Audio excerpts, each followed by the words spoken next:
Иммунитетті қалай күшейтуге болады? Сәлем, достар. Сіздермен бірге Гүлжан Шынтемірқызы YouTube арнасы. Бүгін біз денсаулықтың ең басты тірегі иммунитет туралы сөйлесеміз. Соңғы кезде жиі ауыра бересіз бе? Суық тию, әлсіздік, тез шаршау сияқты белгілер таныс па? Мұның бәрі ағзаның қорғаныш жүйесі әлсіреп тұр деген белгі. Бірақ уайымдаудың қажеті жоқ, иммунитетті табиғи жолмен күшейтудің қарапайым, бірақ тиімді әдістері бар. Бүгін сіз сол әдістермен толық танысасыз. 1. Ұйқы иммунитеттің бір досы. Ересек адам күніне кем дегенде 7-8 сағат ұйықтауы керек. Ұйқы жетіспесе, ағза стресс гормондары кортизолды көп шығарады. Бұл иммундық жасушалардың жұмысын тежейді. Кеңес, күн сайын бір уақытта ұйықтап, гаджеттерді 30 минут бұрын өшіріңіз. 2. Сапалы тамақтану, ішкі қалқанды қалпына келтіру. Көкөніс, жеміс, жаңғақ, балық антиоксиданттар мен дәруменге бай. С, Д, Ә және витаминдері иммундық жүйені белсенді етеді. Мысалы, апельсин С витаминіне бай. Сәбіз А витаминінің көзі.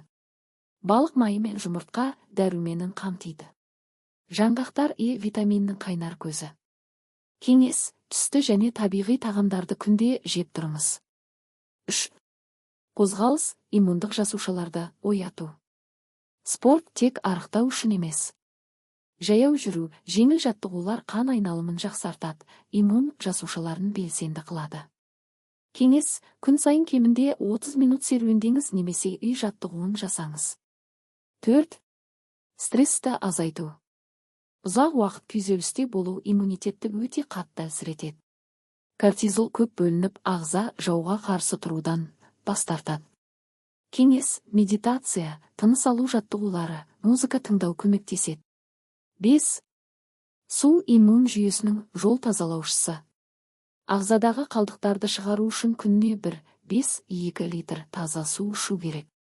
Жеткілікті су ішілмесе, токсиндер иммунитетті тежейді. 6. Д витамині күннен келген қуат. Көбіне қыс мезгілінде адамдарда жетіспеушілігі кездеседі. Бұл сүйек әлсіздігімен қатар иммунитеттің де әлсіреуіне әкеледі.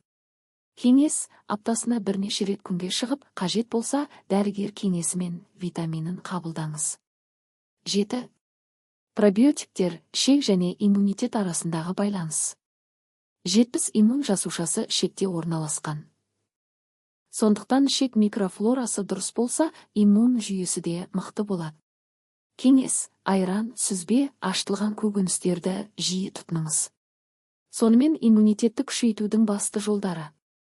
Ұйқыны дұрыстау, сапалы тамақтану, қозғалыс, стрессті азайту, суды жеткілікті ішу, Д витаминін толықтыру, ішек саулығына көңіл бөлу. Осының бәрі қарапайым естілуі мүмкін. Бірақ тұрақты түрде қолдансаңыз, нәтижесі міндетті түрде байқайсыз. Видео пайдалы болды ма? Онда міндетті түрде лайк басыңыз. Комментарийге сіз қандай табиғи иммун күшейткіштер қолданасыз деп жазыңыз. Арнаға жазылуды ұмытпаңыз, біз алда витаминдер, денсаулық және сұлулық туралы талай пайдалы ақпаратпен бөлісеміз. Келесі видеода кездескенше. Сау болыңыз, денсаулығыңызды күтіңіз.